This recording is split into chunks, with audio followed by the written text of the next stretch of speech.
Well, Alex and I are here talking about sex, and we're going to dive right in. You brought up an interesting topic. Tell me about what you were, you know, thinking about, wondering about, looking at about objectification and women. Tell me about what that was for you.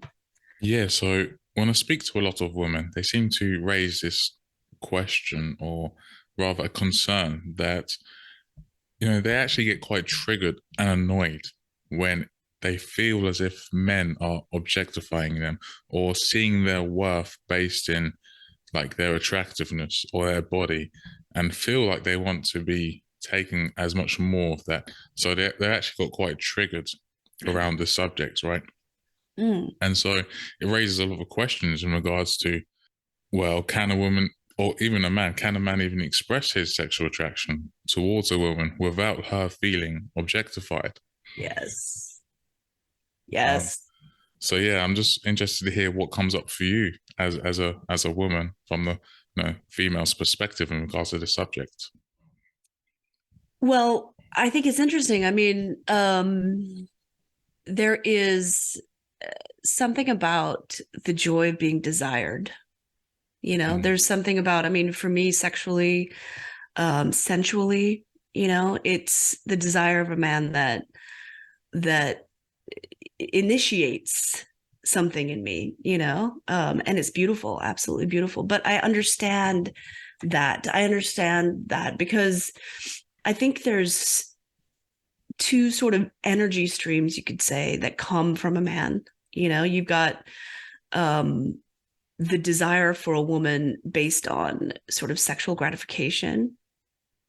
But then there is another energy stream that is about playfulness, and about, I want to say partnership, but it's not, I don't mean partnership as in relationships, but I mean like the dance between the masculine and feminine. So I think it's like when a guy is like not really conscious about um the naturalness of sexuality and mm, sensuality, and he is sort of fed through society's expectations of, and is also his natural urges, yeah, yeah, for sex, but yet doesn't hasn't really matured, you could say. It becomes a sort of gratification thing, and it's not sexy. yeah. This is why it's such a big subject because there's so many different aspects going on. There's the man and how he's approaching it. Then there's the woman and even being able to receive that sexual desire. So like even from your perspective, like as a woman, did you have to get to a point of, opening and realizing that it was actually okay to be desired, or was you always Absolutely. open? Absolutely. I think there was a point where before I sort of came online sexually, I saw men as a threat, Mm, either a threat or something to keep me safe. And it was like the inner child sort of like demand on life, on the masculine, you know? So when my sexual energy came online and fed me mm, energetically, there was seeing men in a different way. It was like I actually saw men completely different. I saw their strength, their eroticism, their beauty, their stability, from a place where I desired them. I desired them. Do you know what I mean? And I think if a woman isn't really vibing in her own sexual energy, she actually doesn't see men. And you could say the same thing for men. Men, if they're not tapped into their heart, that dance between the masculine and feminine within them, they don't see women because it's all like fixated on I need this sort of sexual gratification to fill something that isn't already whole in me. yeah, absolutely. And so there is quite a contrast there between you and what you're saying, and then the women who get very triggered by feeling like they're being objectified. So you actually enjoy the being desired, whereas they find it to be almost insulting. And so, like, what does that speak of sexual energy in? And do you feel like there's something that women need to realize in order to open up more and just accept and embrace the desire? I don't know if it's anything a woman can do um like conceptually. I think Mm, it's about enjoying your body, enjoying your existence as a woman, to see the deliciousness. I mean, like, there isn't anything more delightful to me than to see my impact on a man. And not from a place of like, um it's not just men either. It's like my mm, energy is uh a dance between my own feminine and masculinity. I feel safe within me. I feel safe inside me. Do you know what I mean? yeah. And so I can walk out in the world and play. Yeah. Feeling safe within yourself is a big one.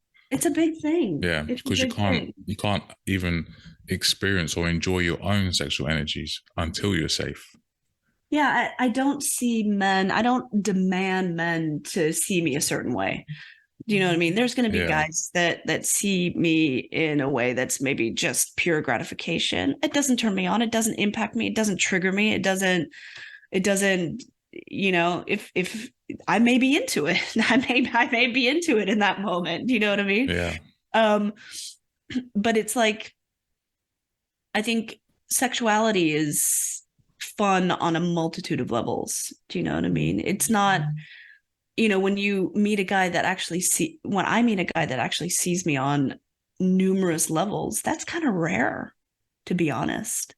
But it's not something I need. It's not something that I really require of life to give me, because I feel like I don't need people to see me in a certain way. I just relate to how they see me. And if I'm into it, I'm into it. If I'm not, I'm not. It's not a trigger.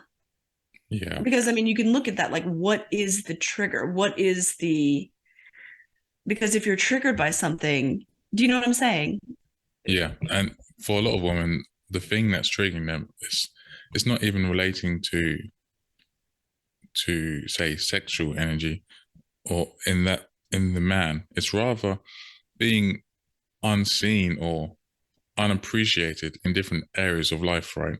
Yeah. For a long time, women's voices haven't been given the credit it deserves. Women have been seen as people who, for example, shouldn't be the manager of the workplace or can't be in a high ranking position. And it's something that women have fought for a long time.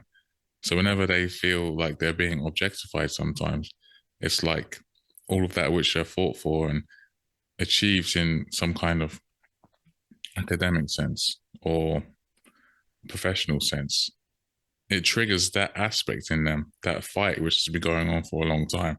At least this is what I found in some women that I've worked with who just want to be seen and acknowledged for their achievements in their life and feel that men aren't seeing them as a whole and just seeing them, you know, for their body or attractiveness. So I think that this issue that they have going on there gets triggered, but it's not the man's fault that he has attraction towards her because she Not at may all. be very attractive, right? Right. Yeah. So there's a whole lot of there's so much to unpack in this issue, right? And it's like men and women need to come together and have this conversation because sometimes men are feeling like they can't even express desire towards women, and I know. they Okay. feel yeah, they feel like Yeah. Okay. We got to put a pin in that, because that we're gonna dive into the mask, because I have a lot to say about that too. But the whole idea of like being seen, right? I mean, you could just imagine if you're in a workplace, right? And if you feel insecure and if you feel that you need validation externally, you need someone to tell you that you're credible, that you're smart, that you're worthy, that you mean something, that you're useful. Like, if you're spending your life looking for opportunities to be validated externally, you're always going to be fighting for that. You're always going to be looking for that. But if you walk into a workplace and you're like, uh, I know my own value. I know my own worth. It gives an opportunity for women to actually play within any sort of setting they find themselves in. Because if you're not searching, when you validated yourself, when you know your own worth, it's the masculine energy within a woman Yeah. that gives her that sense of stability, of safety. It's like she's not constantly clamoring for external validation. It's like you walk in there, you do a great job. Hey, you've got stuff to learn. It's the whole package of life. It's like creativity and creating new things, innovation. If your focus is constantly on your value being seen and in a way solidified by an external force. I mean, what it's a drain, man. That is a big, it's not only draining your creativity and your ability to be present with your own resourcefulness, but it also chips away at your own, because sensuality, sexual energy isn't just about sex.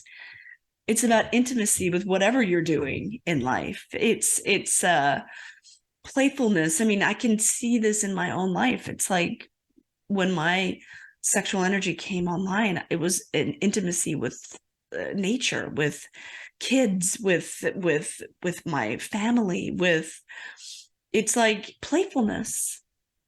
Yeah. Yeah, exactly. And it always comes down to that security, inner security and inner safety.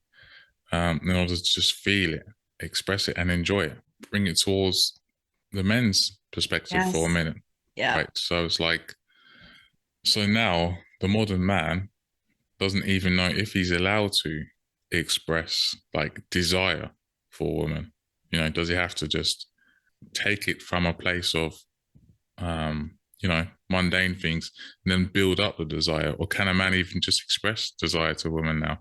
And I know that it's very dependent, right, on the individual's life, their own perspectives that they're working with. But where we're at as a society, in terms of where we're going with our own sexual liberation, is it even appropriate now for a man to just say to a woman, like, hey, I just happen to find you so sexy and I really want to have dinner with you? Like, can a man even say that? Or is that sexual harassment? Of course it's not sexual harassment. Um, I have a friend of mine who we spoke about this the other day, and he is afraid of he's holding back his um you could say not sexual energy exactly, but the fullness of it, Mm. because he's afraid to be seen as an abuser, Yeah. which is Yeah. completely non-relevant to the setting. Mm-hmm. Because I mean, but the problem is that when a guy is hooked on that sort of societal narrative, he's not actually tapped into the present moment. I mean, I would like for us to really sense energy. Like if a guy finds a woman attractive and you can sense that she's also vibing in that same frequency, there isn't anything more delightful for a woman to hear that. Yeah. It's up to her to say, "Hey, I'm into it. I'm not into it." It's like it simplifies the Yeah. interaction, Mm-hmm. but Uh, it's tragic. It's tragic to me. It's absolutely tragic. But then you've got a lot of guys and you've got a lot of women that have, been approached by men that don't have a maturity. They don't have a sexual maturity. So they don't know how to speak to a woman. They don't know what to say. They don't know how to express their desire in fun, stable ways. They're not in touch with their own sensuality. They're hooked on a result. yeah. Um, and they don't see it as actually a dance of energy. Yeah. I'm so happy that you brought up that example of your friend, right? Yeah. Because this is what's happening in so many engagements between men and women. So many men today, you could say, fall into the category of being the nice guy. And he's afraid of his own urges and thinks that he's a problem or thinks that he must be some kind of creep. because he has these urges and feelings, right? Yeah. And so he's often having that energy or perspective towards himself and his own desires. So when they do start coming out, the the female or the woman can often sense this kind of awkwardness, or there's a lack of confidence, or they're kind of feeling out of thinking, oh, there's something not quite right here. And that is triggering the alarm bells, which is then preventing the safety and security in the engagement, which is needed for the enjoyment and the playful aspects. So there's the female perspective here. And then there's the male perspective. Like the man needs to hear this female perspective that it's okay, but there's a part, or there is an element that the man has to take in consideration in terms of the vibes that he's giving off. And a lot of that is just understanding his own urges and finding a place of security and confidence with them, and It's realizing that is completely normal and it's healthy. it's beautiful. Accept your sexuality. It's absolutely, it's not just normal and natural and beautiful. It's physiological. Yeah. You know what I mean? And we had this conversation because I'm intimate with this man, and we talked about it, and you know, we were speaking about the disconnect between these thoughts that he's having and how he holds back in that way, and the reality of the situation, because I want his animal. Mm. I want what he's holding back. And so we were speaking about it, and I was just kind of, I just said, what if you just accepted those thoughts when they're happening, or tell me even if it's coming up when we're naked, like, let's be really, really honest about these distortions when they're happening, because he feels safe with me. I know he feels safe with me because we have these deep conversations. And I have nothing to hide, and he doesn't either. So he feels safe. So it's like a process of actually including those distortions, and know that they actually have nothing to do with reality in the moment. It has nothing to do with what I want or don't want. It's like it's how do I say it? We need to diffuse these falsities. We need to diffuse it in the moment, and you need a woman that you feel safe with in that moment to do that. Because for me, I want to experience the breadth of a sexual connection with a man that I love. I want to feel, I don't want him to hold back in any way, in Mm. any way. But I think it's like one of those things, like we have to accept the fact that in some way, men and for women, we have our own set of dysfunctions, but to say, okay, I'm going to just accept the fact that, what's the word? I don't want to say accept the fact, but I how do I say this? It's like, just because if you have that thought, I don't want to, I don't want to unleash on this woman because I'm afraid that I'm abusing her. Right. First of all, it's absolutely not accurate. It's not real, but it's something that you have to accept as a part of almost a societal inherited genetic mindset. Like if you resist it, if because of course this man is so loving and so tender and so gentle, so he's not the abuser, but he has to actually accept the fact that that's part of the history of masculinity. Mm.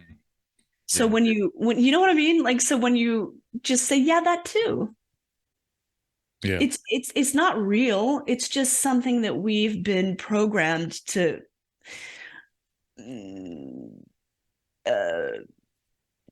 to believe. Yeah.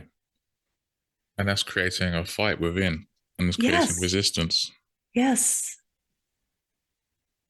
Mm. And you see the power of just accepting it, not accepting it like, oh, okay, yeah, I'm an abuser too, but just to no longer fight that thought. How many thoughts that we have that are not realistic, they're not rational, They're distorted, they have nothing to do with reality. But if you just say, yeah, okay, that's happening, it's a thoughts. We're not in a way even in control of the thoughts that pass into our head.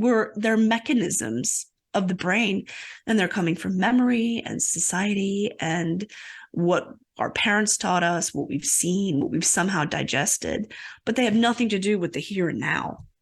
Yeah. And they're not a reflection of his character either. Yeah. Just some shit we pick up.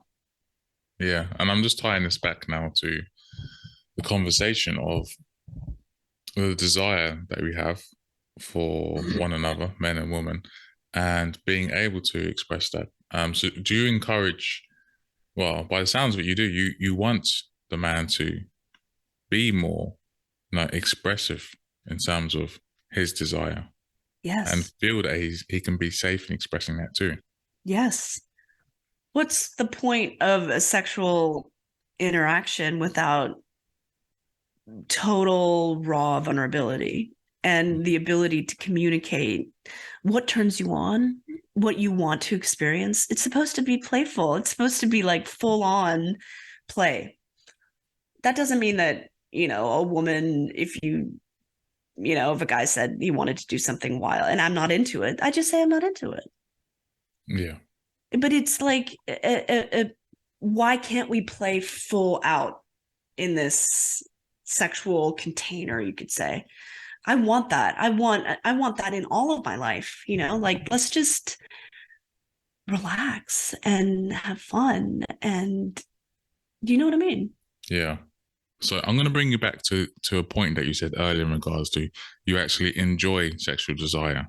Um, and so I'm going to ask, how does it feel when a man is feeling sexual desire towards you?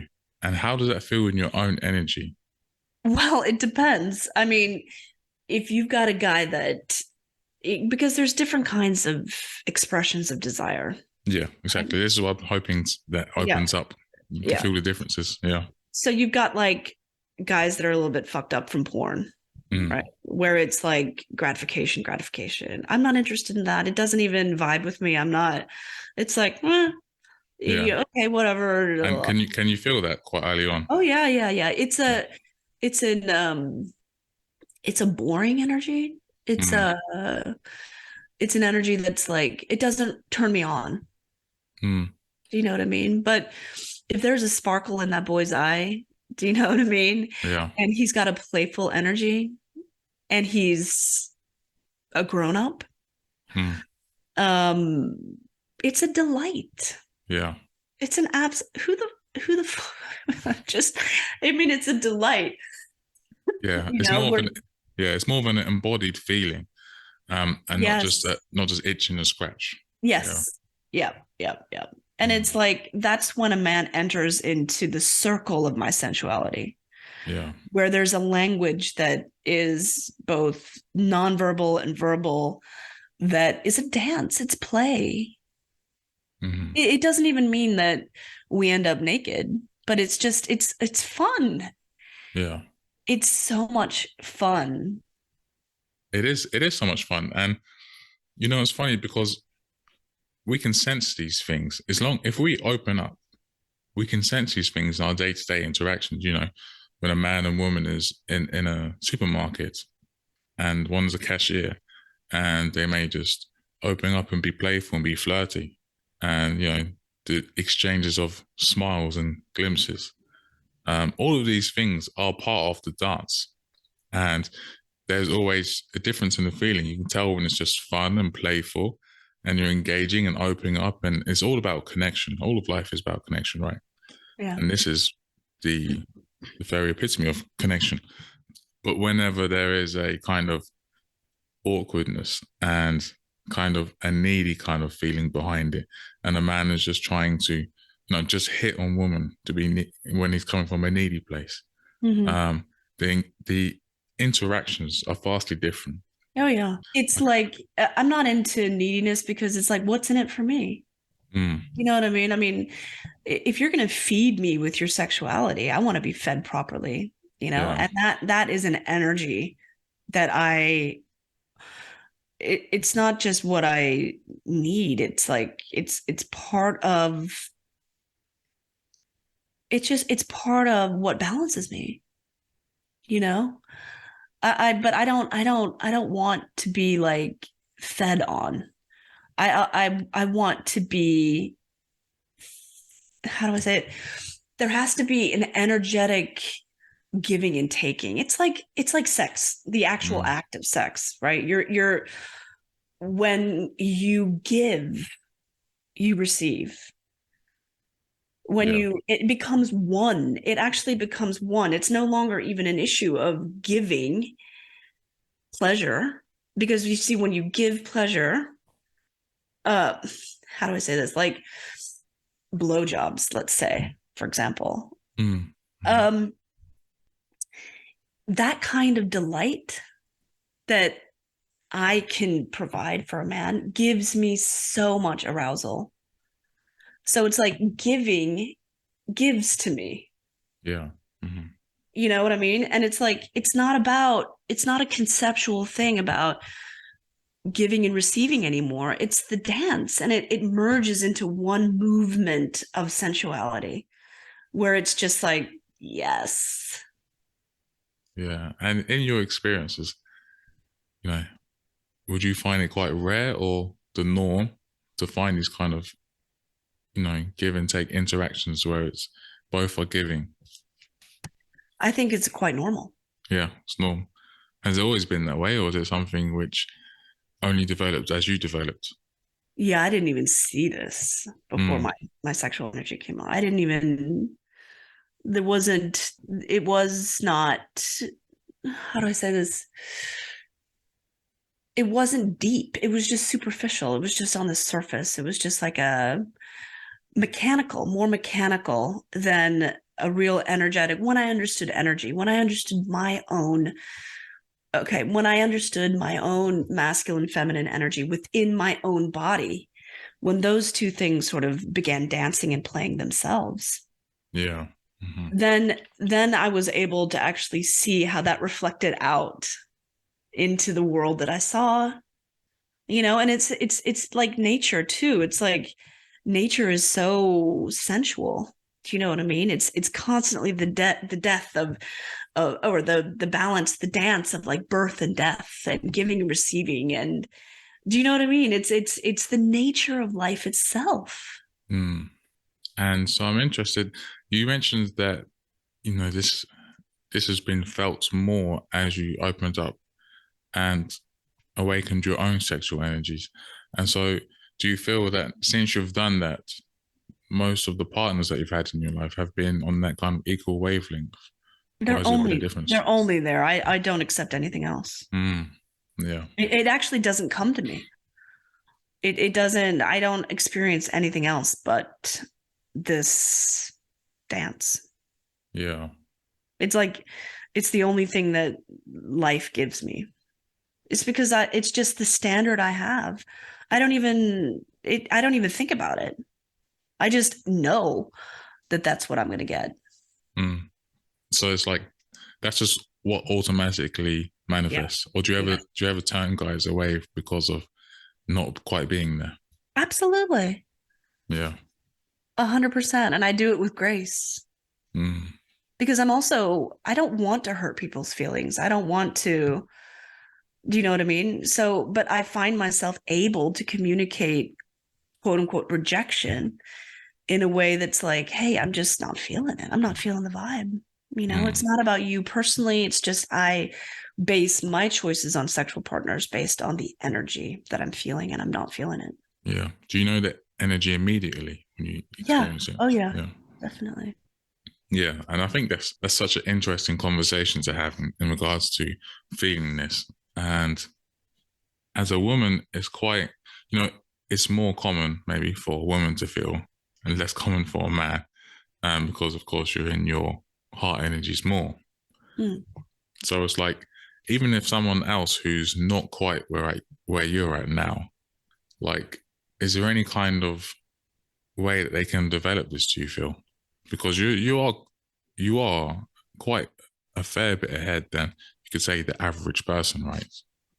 And everyone's thinking, oh, well, when I talk to people, right, most people's choices and their love life and everything is a disaster. Like the Yeah. majority of us are living in this burning down house Mm. where relationships are terrible. People are quote unquote picking the wrong men and everything. But then whenever you meet someone who's having a more, happy and nourishing relationships and sex life, they're like, oh, how can I get a piece of this? Do you know what I mean? Yeah. You know what? I spent a lot of time alone. I spent a lot of time processing trauma from childhood and healing. And I didn't have an intention of becoming more sexual. It wasn't Mm, like, oh, I gotta get some of that. I didn't even think about it. It wasn't my focus. My focus was on my own freedom, on my mm, own balancing within myself of my masculine and feminine energies. It was my own wholeness. It was love. It was love for me. It was love for my own existence, for my own movement through life that I have always had it. I've always had that. It's like a tractor beam, yeah. you know? This is just literally my balance, my sensuality, my enjoyment of that aspect of my life is an outpouring, is a symptom of Mm, my own enjoyment of my own life, of my yeah. own. And I had to be alone. I had to be alone, had to be alone. Mm, yeah. And right, that healing is the big key, right? And Yes. you are a very sensual person in the way that you are and your being. Was you ever a person who was like really stuck in their head and had to achieve that, or that's just part of who you always were? Had to achieve what? In order to actually be a person, well, the majority of people I meet, and especially the women that I work with, are often stuck in their head. And it's the healing process that they go through in order to actually become sensual again in terms of being in their body and just Yeah. feeling things and feeling the Yes. situations. Yeah. Um, Definitely. so when Definitely. yeah, so when you was in your pre-healing phase, you could say as a person, was you still quite more sensual and in your heart energies, or was you a person who was in their head that then opened up? I've always valued when I was in high school, I had like, I loved having like, uh, I was like a little baby polyamorous girl. I loved having, Mm, 4 or 5 guys that were into me, but I never really dove in to like big relationships, you could say, just a few. I liked playfulness. I loved the playfulness of being desired of that kind of mm, attention. Do you know what I mean? But I would say in my adult life, the playfulness was always there, mm, but it wasn't embodied. It was more I was caught up in my image, in the concepts of the expectations of yeah. sex. Um, for me, marriage was a frame Mm, that sort of limited my I don't know if it limited my thing, my energy, but it was like it limited my sense of freedom, you could say. Not like I wanted to go out and have. I loved being married. It was great, and I loved the whole nuclear family experience and all that. But it's only now when I'm 50 that I could see that I can embrace that I want. You know, relationships that are free of frameworks of expectation. I want free flowing connections. And that implies that I don't have expectation for the man that I'm with. I don't have heavy duty, like, well, you have to be this for me. And it's like when a true connection comes online, he is his natural masculine. He shows up in ways that are supportive, providing, guiding. Like I really, you know what? I that's actually a huge thing. I didn't see men in their natural essence. What is natural? And we can have a whole another conversation about what's natural. Yeah. you know. And I hesitate to say that it's like this blanket statement of what's natural, but there is this physiological naturalness that a man comes into a relationship with. And let's say he's balanced, he is um he's not severed from his natural masculinity. It may not be sexually, but at least he sort of understands and he thrives in his own masculine energy. Like, I didn't see that before. I didn't see how it was almost like and I still have a little bit like receiving that masculine energy. It's such a gift. Yeah. It's such a gift. And I felt a little bit like guilty because from a woman's perspective, we're supposed to be, I saw myself as an island. Like, I was supposed to provide for myself. I'm supposed to, it's me. I'm going to do it all. And then falling into this sort of like partnership with someone that I actually can rest on the masculine. I can rest on his energy. I can rest on what he brings to the table. And I can be then in my natural receptive.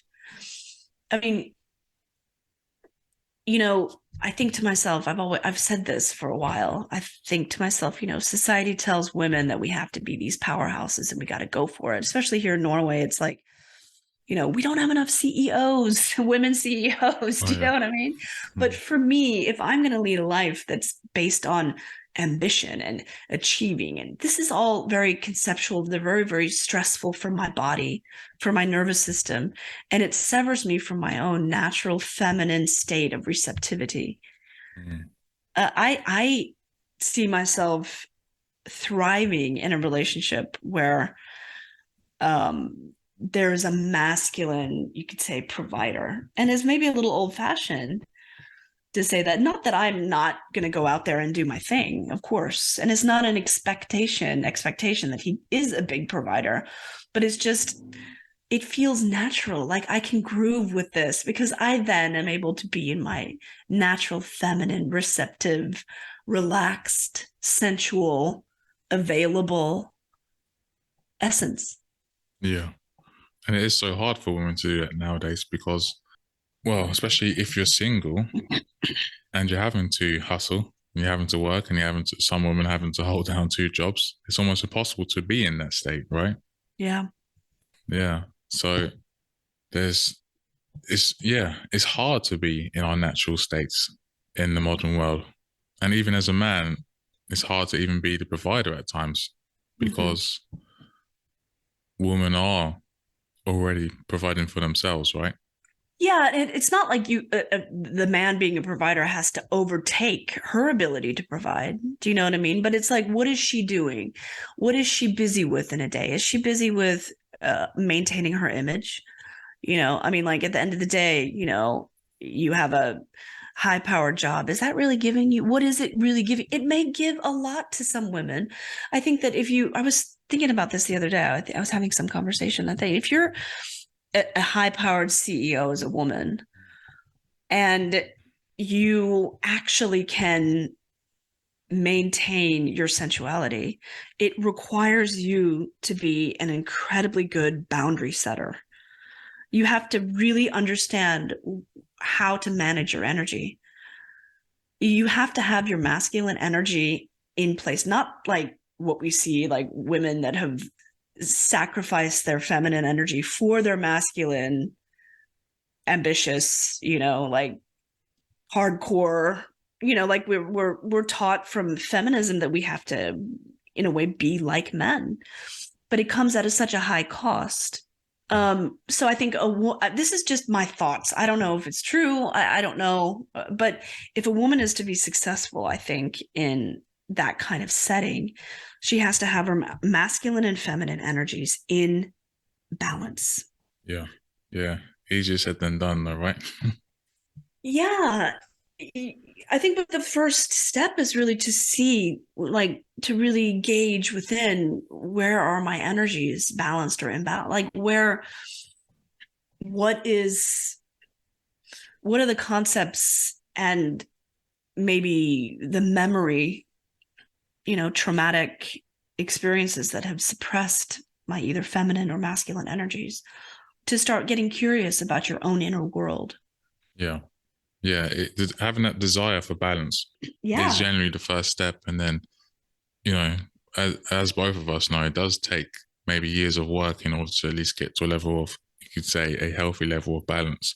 But having that desire then is the first domino to start coming into alignment. Um, I don't think you need to tell yourself that it's going to take years and years of healing. I think that's yeah, bullshit. I think that's yeah. bullshit. I think many of us maybe in the beginning took an extended period of time because we didn't have maybe enough good teachers out there, or there wasn't enough knowledge in the early days. But now it's like everywhere is being everyone and everywhere you can find teachings on um, masculine and feminine energy, how to balance and how to heal.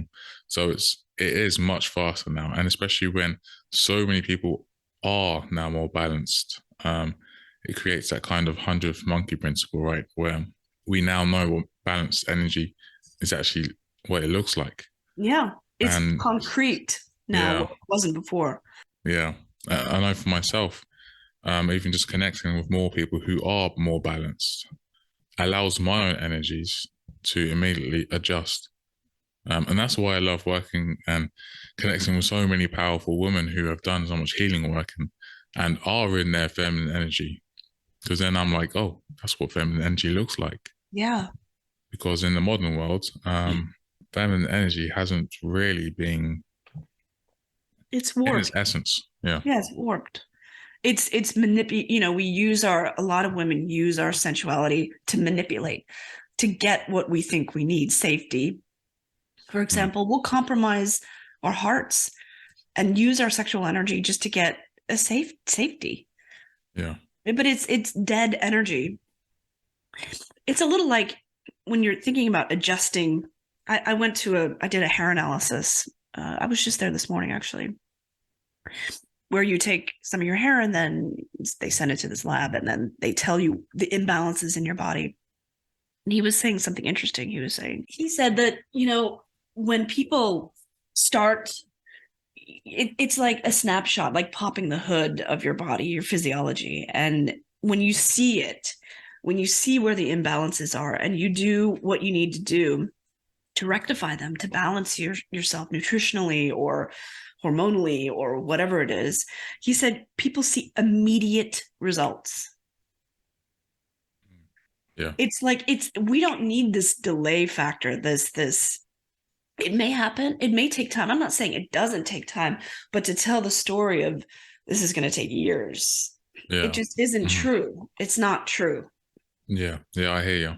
I mean, you can take healing, you know, um when we meet these sort of unprocessed emotional energetic waves within us of, let's say, grief or sorrow or fear, and we really allow them into our human experience, not as a storyline, but as an energy wave, you know, and we let our bodies receive and express our human emotional selves. You know, we hold space for the waves of sorrow that's actually embedded in our nervous system, in our bodies.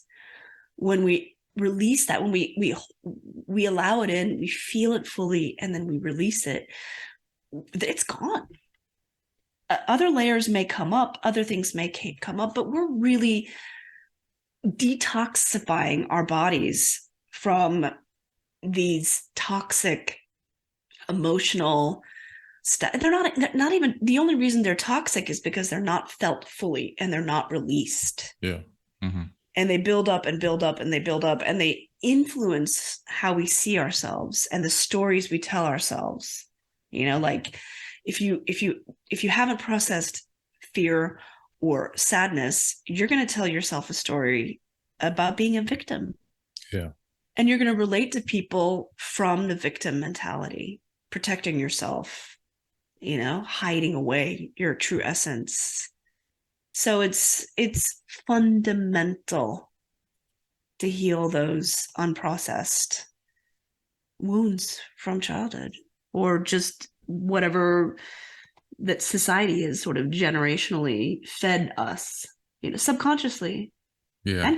and consciously, but a lot of this is subconscious. Yeah. I think that's great that this subject of healing has been brought up in this context, right? Because lately I've noticed a lot of people have got fed up with even hearing the word healing, and they're Mm. thinking, oh, it's just about fixing myself.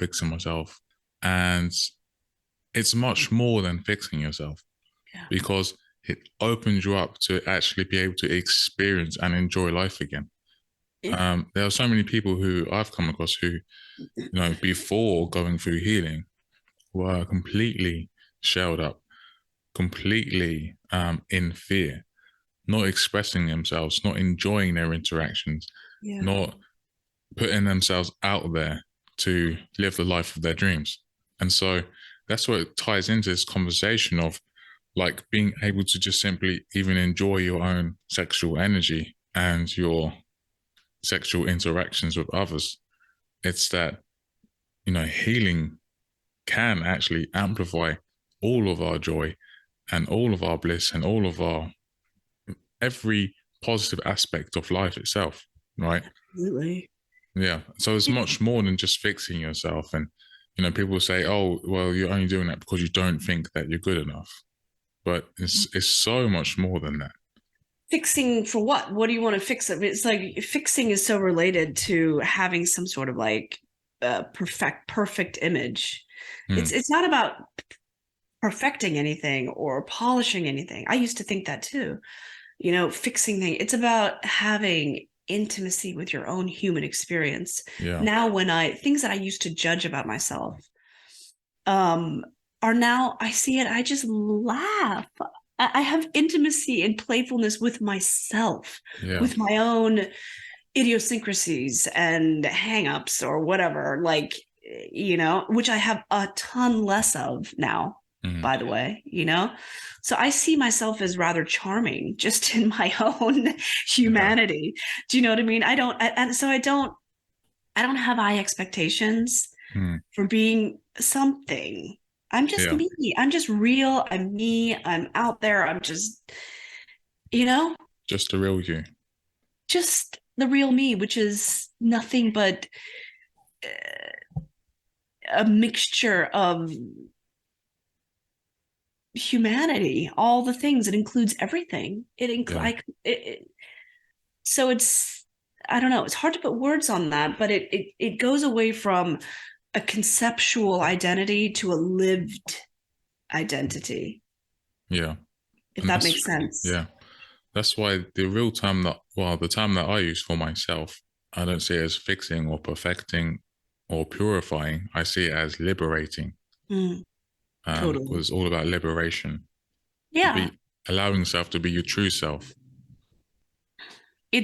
You could say healing is sort of like removing the layers of wet blankets over the essence that really, really, really craves to shine and to be a light into the world of beauty and fun and just, yeah, Yeah, and there are some layers that we will get into in regards to some of the layers that we need to kind of just peel off in regards to our sexual energy. And so, like a big one, which ties into what we've been talking about, is shame. absolutely. Yeah, is Because there? it's another story we tell ourselves. The idea of sexual shame is such a massive topic that I think we'll take that next time. I think people will enjoy diving into that. And we can also, take people who maybe want to uh, ask a question or have a perspective when it comes to sexual shame. I think maybe that's something we reach out to our following and ask. Don't you think that could be a good idea? Yeah, yeah, that could be a great idea. I'm really looking forward to that because that's such a big subject we can talk about. There's so much to talk about there. Yeah, it's I think when I can say that um this coming online with I have a huge I can actually I'll tell it to you next time, but I can tell you exactly how shame got burned out of my system. Yeah, So I'll tell you all about that. It's nothing that anybody I don't think can contrive and do conceptually, but I'll tell you what happened to me, and we'll take it from there. Yeah, I'm sure we're all looking forward to hearing your story, especially me. So thanks Good. to anyone for listening today, and we will look forward to the next episode. Yep, we will. Okay, bye.